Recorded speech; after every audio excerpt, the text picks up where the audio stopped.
Last year, I attended a masterclass that was put on by Spotify, and they taught us how you can submit your songs for their playlists. This method was really clunky. It just involved filling out a marketing box that was on the distribution site that you'd be using, like TuneCore or Ditto, and that was it. You just fill it out and say, I think my song would be good for these playlists, and then hope that they'd see that, and then hope that they'd include the song. And that's rubbish, and they've improved it, and today I'm going to talk about how they've improved it.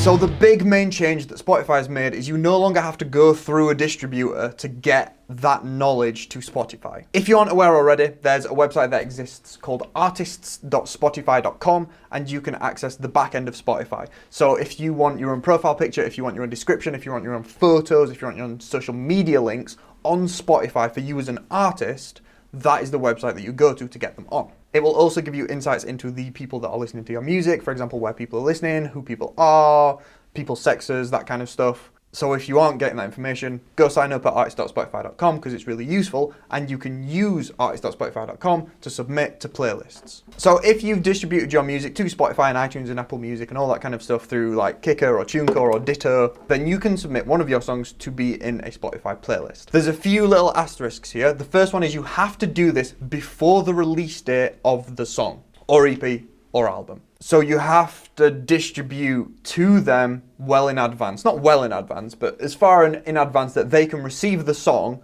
then you can go on and do all this that I'm going to teach you before the song's actually released. The other asterisk is that if you've distributed an album, you get to do this for one song. You essentially tell Spotify what the lead track is from that album or EP.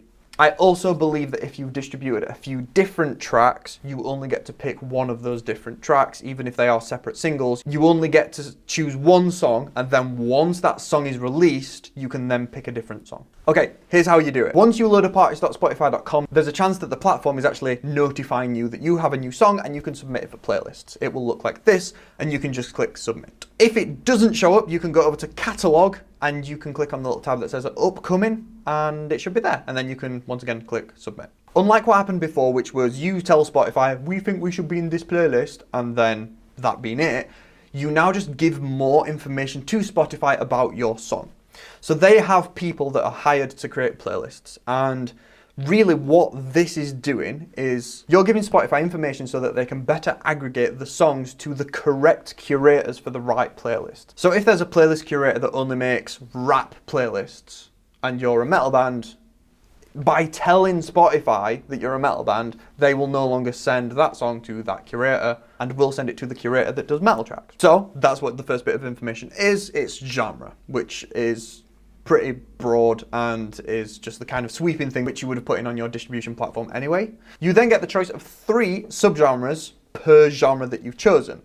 You don't have to pick 3. So for example, if you've picked pop, you can choose from different subgenres, including contemporary pop, alt pop, country pop, pop rock, singer-songwriter, dance pop, folk pop, K-pop. So if your music applies to 3 of those, pick 3. If it's only 1, if it is just pop rock, then just put pop rock. Next, they're asking for up to 2 musical cultures, which is essentially, as far as I can tell, are you making religious music or music from a specific part of the world that's not typical to Spotify, by the sounds of it? So are you making Asian music? Are you making Buddhist music? Are you making Sikh music? Are you making South Asian music? Are you making Caribbean music? If you are, take any of these. If not, leave it or just take none of these.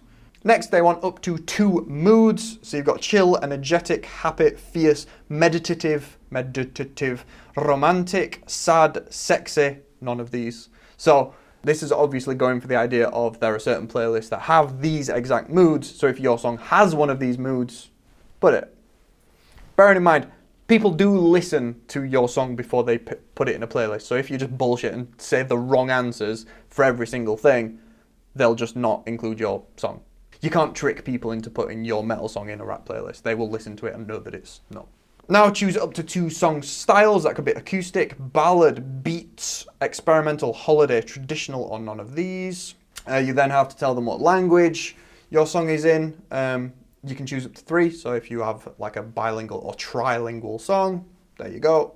Is this song a cover? Yes or no. Is this song a remix? Yes or no. Is this an instrumental? Yes or no. How was it recorded, studio or live? And then you get a massive list of instruments and you just choose which instruments are in that song. Again, if there's specific playlists like the 6 strings playlist, it kind of needs guitar in it for that to work. So that's it for page 1, and page 2 is really simple. It gives some like basic insights as to what you as an artist have, so how many listeners you have and where they are in the world, which is stuff that's public on Spotify anyway. And then at the bottom of that page, you have 2 boxes to fill in. One is, what city do you most identify with? So that could be a hometown or just somewhere that you're currently operating out of, or a city that you're currently doing loads of stuff in, I guess. I don't know. I suppose if your song is like another band that's quite big from a certain place, like Manchester's got this quite a lot. Like the Manchester sound is like the Oasis Stone Roses thing. Yeah, so if you were making something that would fit into a specific scene, and that scene is specific to a place,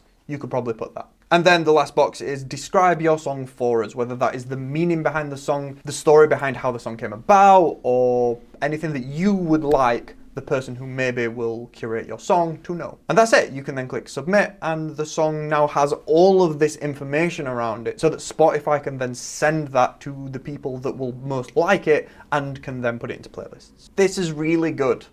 Like, this is just a step above anything that any streaming service is doing as far as I can tell.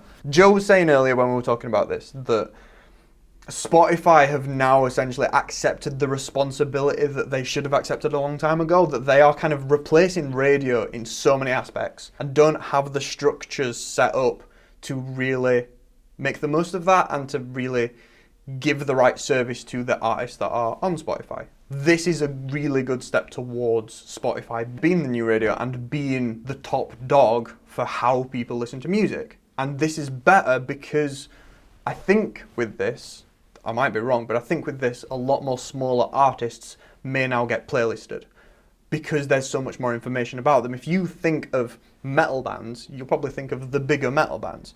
But if you had a list of bands that you could pull up that have submitted their tracks and said that they're metal and said that this song is energetic or this song is angry or this song is a ballad, and you already have all of that information in a massive database, then there's no reason to not just pick songs from that list, which are probably going to be a band from the middle of, I don't know, Washington, D.C. that's only got 100 listens so far. But if it's a good track, they'll playlist it. This is great. So time will only tell whether they'll improve this or drop it altogether if it's not working or whatever. What do you think? Are you going to use it? Please use it because it's going to be really handy for you to get playlisted. Okay, thank you very much for watching this video. If you want to see more videos from this series, click on that side of the screen. If you want to see our best of playlist, click on that side of the screen.